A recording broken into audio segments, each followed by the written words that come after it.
Football মাঠে ট্রাইবেকারে ম্যাচের ভাগ্য নির্ধারণ আমরা প্রায়ই দেখে থাকি। দুদল মিলিয়ে সেটা 10টি শট বা এর কমে শেষ হয়।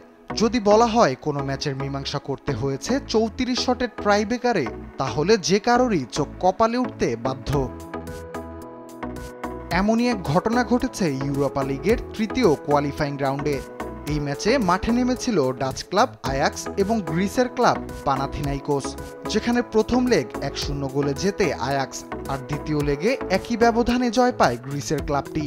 ফলে দুই লেগ মিলিয়ে 1-1 সমতায় শেষ হয় ম্যাচ গড়ায় ট্রাইবেকারে। নিয়মানুযায়ী প্রথম দুই দলের জন্যই বরাদ্দ ছিল 5টি করে শট, যেখানে পানাথিনাইকোস প্রথম শট এবং আয়াক্স পঞ্চম শট মিস করলে সমতা দাঁড়ায় 4-4। সাডেন ডেথেও ভাঙা যায়নি সমতা, তাই 1-1 করে চলতে থাকলো পেনাল্টি রেস।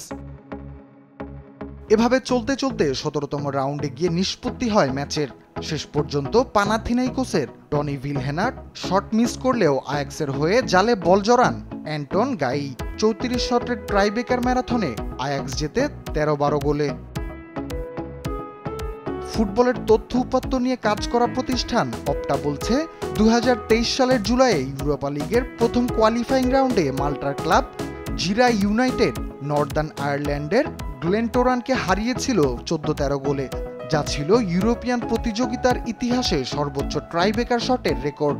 এরপরেই দ্বিতীয় স্থানে জায়গা পেল এই ম্যাচটি। রাফিউল ইসলাম রাতুল, স্পোর্টস ডেস্ক, দেশ টিভি।